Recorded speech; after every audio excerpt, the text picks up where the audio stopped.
Fun fact, you may have noticed that the hardest part of learning how to be more disappointing to other people is how to manage your emotions when somebody is in their feelings. It's about learning how to manage yourself, not them. Hello, ladies. No live video today because I'm on a little work Sabbath. Okay, so me and my healing eye bump, my strawberry shortcake t-shirt, are here to continue last week's conversation about how your silence just might be killing you.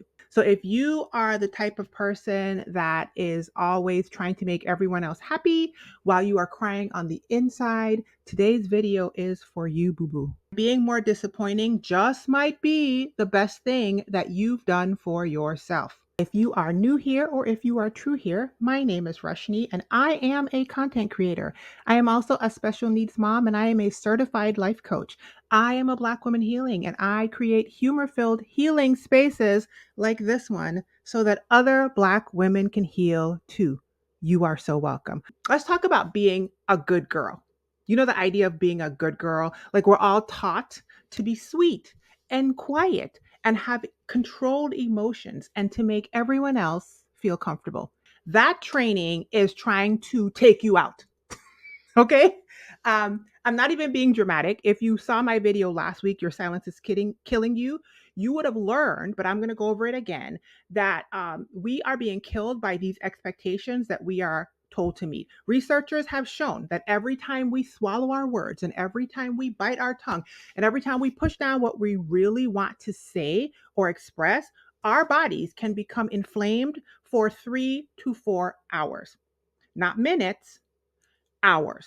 Okay. So if you are a person that's doing that multiple times a day, at work, you're not talking up if a coworker takes credit. At home, you're not saying anything or expressing yourself when your partner does that crazy thing that just drives you bonkers. At church, you don't say anything when somebody volunteers you for something that you actually do not want to do. You are asking for inflammation and immune compromised states, and your body is paying the price. There's more in the video I did last week. Check it out. It's called Your Silence is Killing You, literally. Link in the information box. Okay. So, in a study of the University of Pittsburgh, they found that women who agreed with the statement, quote, I rarely express my anger to those close to me, are 70% increased risk of cardiovascular issues. 70% increased risk of cardiovascular issues. People who said that they don't express their anger to those that are close to them, women specifically. So your heart literally, not figuratively, your heart literally cannot take the strain of your silence, sis. I used to be the queen of making everyone else comfortable. I was actually trained, like many of us. And this is something that I've been unlearning. I kind of had a PhD in people pleasing, and I've done videos about that too. I'll put those in the information box. Um, I've sat in spaces and watched decisions be made knowing that I had the solution or I knew something else, but I didn't want to rock the boat. And I specifically, my own trauma is that I was trained to shrink myself so that other people felt better about themselves. And so I took that childhood trauma of self silencing and trying to make sure everybody was okay and chose to disappoint myself instead of other people. I also remember just flat out thinking that interacting with certain people in my life was shortening my lifespan. And according to the research in the Framingham study, which I'll put down below, it actually does contribute to early mortality and illness in women. So it turns out that I was right. Okay. It turns out that interacting with certain people and not speaking up was actually shortening my whole entire lifespan and making me sick. You know what's wild? Between 20 something and 50 something million people in the United States have some sort of autoimmune disease, and 80% of those people are women. If you see the previous video I did, I explained to you why that might be. Okay. It's not a coincidence that we are suffering with these things at a higher rate. Our bodies are actually screaming what our mouth will not say. So here's the thing about being good or being a good girl. It's actually not good if it's killing you slowly. It's killing you softly. It's strumming your pain with his fingers, okay, like Sister Lauren says. The gold star that you're chasing, that she's so nice badge that you want to wear. It comes with a price tag. It comes with a price tag that your body cannot afford to pay. And it's not that I'm telling you to cuss people out, although I am not a proponent of not cussing them out, okay? I'm still on a healing journey. I'm not there, all right? But what I'm telling you to do is to speak up, to learn how to speak up. Expression to me is the opposite of depression. And it's not just about communicating, it's about expressing what's actually happening. It's about your health. And real talk, according to these studies, it's about your survival. It's about living long enough to create the dreams that you've been pushing down and that you've been silencing, and to have the healthy body to enjoy those dreams. The cost of being good or being a good girl or not being disappointing to other people is way too high. And you honestly can't afford to keep paying it. You can't pay it with your health. You can't pay it with your peace.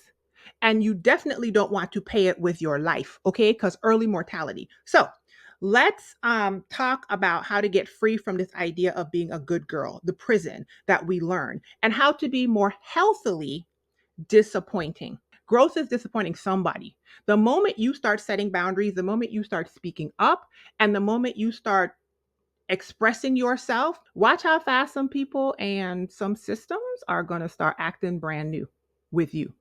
But here's the thing, not only is that necessary, it is expected. You have to disappoint people to show up fully in your whole life. And you like, Rushni, what's that mean? You trying to tell me I got to be mean to people? No, I'm not telling you to be mean, because there's absolutely a difference between being mean and being honest and expressive. Okay. When you are mean, your intention is to hurt someone. When you are honest and expressive, your intention is to honor someone. That someone is you. You get to show up in your own life. And when you do, someone else could very well be disappointed. So, saying something along the lines of, I can't make it to every family function, or I can't make it to every family function because I'm working on my business, that is not a mean statement. That is just a true statement. You are being honest and real, possibly for the first time in your life. If you are going to grow, that will mean that you will have to say no to events that you used to go to, or maybe always being available 24/7, or doing things that you don't want to do. You're going to have to learn how to choose your peace over their comfort. You're going to have to practice speaking up instead of staying quiet. And yes, some people are going to have something to say about it. But here's what I know: the ones who truly love you, the healthy, mature people who are also healing, they will grow with you, okay? And they will be healthy and mature enough to receive your boundaries as well as express their own when the time comes. And hopefully you can receive theirs.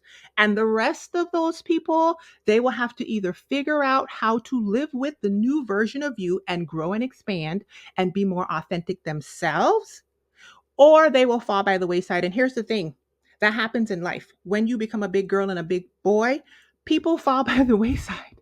Okay, everyone can't go with you. I know it's not just an Instagram quote, it's real life. And if I'm being honest, you don't want a bunch of people who can't honor your boundaries around you anyway in the life that you're creating, because that's not growth. What you're going after is liberty. What you're going after is freedom. Okay. And you deserve every bit of that. So if you find it challenging to do this and be more disappointing, get a pen and paper, because I'm going to help you. I want you to write down these words, right? These are your practice permission slips to your freedom. The first one I covered in last week's video, and it is, let me think about it. Write that down. Let me think about it. If you're watching this someplace, put it in the comment section. That is a powerful pause. Okay. When somebody comes to you with a request and your stomach starts doing flips and your nervous system activates, and all you could think of is, I got to say yes. They're going to be disappointed. I got to say yes. And whatever. Don't say yes, because you're going to regret it later. Instead of yes, Substitute it and say, let me think about it. That's it. No further explanation needed. Okay? We talked about that last week about saying something and then stop talking. By saying something like that, you are giving yourself the gift of time and the gift of honesty because you actually do have to think about it. Another one is write this down. That doesn't work for me. Notice I didn't say I can't or I'm sorry, but, right? It's not about apologizing. You're not asking for permission. Just that doesn't work for me. Period. Yeah? There's no need to explain why it doesn't work. You're not writing a dissertation about your boundaries. You're not blabbling on about it. State it calmly, stop talking, and then move on. Okay, write this next one down. I won't be able to do that. Once again, notice I didn't say I can't do it because you're not asking for permission. You're not even telling them that you're unable to do it, which is untrue, right? You're just stating a decision that you've made, which is you won't be able to do that. And that is true, right? And there's so much power in learning how to state your decisions with truth, authentically, and hold space for the person who is asking and just let that breathe. Mm-hmm. And for when you want it to be sweet and kind, which is really appropriate with my shirt, I'm gonna take a picture of the back and show you guys. You can say something like, "No, but I really appreciate you thinking of me." This one is listen, it's sweet like honey. Okay, it's sweet and it's firm because you're acknowledging the ask and honoring their ask while still honoring your boundary. Yes, yes. So here's another key I want you to keep in mind. Delivery is everything for all of these, right? You don't have to go from being fully silent to being an electric fence, knock if you buck, whenever people ask you questions, because that is also unhealthy. You want to keep your tone warm but firm. And you want to be direct and matter of fact. Yeah. You don't want to whisper. You don't want to start with, I'm sorry, but you're not apologizing for yourself and your authenticity and your boundaries. And like I said, there's no need to swing over here and cuss them out, I think. So you want to say it like you're stating the weather, okay? You're just sharing some information, calm and clear and matter of factly. Ah, let me think about that. Just like that. Yes. And then after you deliver it calm, clear, and matter of factly, stop talking, pause, and move on. Don't put a bunch of long explanations. Don't put a bunch of long justifications. You don't want a bunch of apology. The less you say after you say the phrase, the more powerful the phrase is. So, your assignment this week, yeah, is to practice these phrases in the mirror. Let me think about it. That doesn't work for me. I won't be able to do that. No, but I appreciate you thinking of me.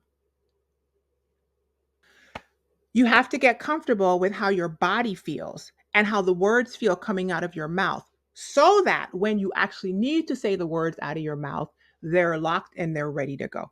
Okay, now let's talk about the part that nobody actually ever warns you about, which is what happens when you start disappointing people, especially if you are a person that never disappointed other people. They gonna feel some kind of way. Yeah, you're surrounded by takers, and that is going to be something that you have to change over time.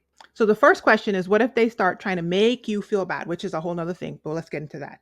That's not yours to carry. Okay, you've probably been carrying it too long. I want you to put it down. It is not your job to regulate the emotions of an adult beyond yourself. So if people start coming at you and saying things like, girl, you changed and you so different now and you used to, but why not? You need to learn that that's not a criticism. That's actually a confirmation because yes, you have changed because growth is change. That's kind of the point. Okay. And you need to learn how to just respond to these things with a smile on your face, with a calm knowing. Another example is like the guilt trippers, right? People who say stuff like, after everything I've done for you, or we always could count on you before, all right? You could respond to them by saying something like, I appreciate everything you've done for me, and I'm making different choices right now. The and is the crucial part. The and is where the power is, because you're not negating their feelings, and you're adding your expression at the end, which is authentic and true. So if they bring up something like, you used to do this, and you used to always help us with this, and you've never told us no before, that's literally your cue to smile and say something like, that's right, and now I'm doing something different. Stop talking. No explanation needed. Fun fact, you may have noticed that the hardest part of learning how to be more disappointing to other people is how to manage your emotions when somebody is in their feelings. It's about learning how to manage yourself, not them. And they have to learn how to do that for themselves too. Remember, I said it's not your job to regulate the emotions of someone else. You are externalizing your emotional regulations by trying to control their behaviors and how they perceive you, and they are doing the same thing. So you are breaking a pattern, becoming more healthy and mature, and you have to allow them to be on that exact same journey. Yes, yes. And the truth is, when you begin doing this work, it's going to feel uncomfortable because it is new. Okay. Your heart might race. You might feel the urge to back down, to run back to them, to smooth things over, to go back to what you are used to. However, you have to learn how to sit in that discomfort, because in that discomfort is where the growing pains happens. It's where the growth happens. You need to sit with it. You need to just notice that you survived. And every single time you disappoint someone else, the muscle for honoring yourself gets stronger. And you also need to recognize that the world didn't end. It kept spinning. The sun came up and the sun went down and life went on. Nothing happened. Nothing happened. So the truth is, there are going to be some people who are not that keen on this newer version of you, and there are going to be some people who love it. Okay, and you once again have to learn how to manage yourself and realize that that's okay. You don't have to go backwards just because somebody won't go forward with you. Your peace is worth anyone else's temporary discomfort. If you need to go home and cry about it, if you need to cuss about it, if you need to vent to your therapist, you need to express, run, walk, jog, sing, dance, paint, write in your journal. That is perfectly fine. Go home, feel what you feel, let those feelings come up. All of that is normal and natural. Just do not go back. Do not go back on your boundaries. Do not betray yourself. Be more disappointing. Every time you choose your peace over people pleasing, you are choosing your life. You are choosing your health. You are choosing yourself. By honoring your own boundaries, you are teaching that person how to treat you, and you are teaching yourself how you want to be treated. And that's not just good for you, that is good for all of us, because if one of us is living authentically in what is actually true and not pretend people pleasing, then all of us are given permission to do the exact same thing. We are all designed to be different people. And if we're all too busy showing up trying to not disappoint each other, we are not being our authentic selves. We are not being true. And we all get to live in that truth. And the truth that we know will set us free. I hope you guys are enjoying your holidays. I want to let you know that the Create Your 2025 virtual planning retreat is happening again starting Friday, January the 10th.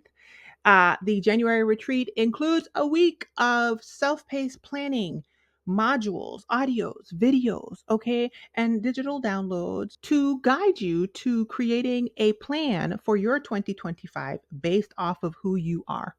Yes, yes. After the planning retreat week, you get 9 monthly group accountability calls led by moi, February through October of 2025, to help you remain accountable to creating the life you said that you wanted. Yes. So, if you want to go into 2025 with clear direction, enroll now. Prices go up every Friday at 8 p.m. Central Standard Time. And I will see you on January 10th. Be well, be encouraged, be more disappointing, girl. Here's a pineapple. Bye, y'all.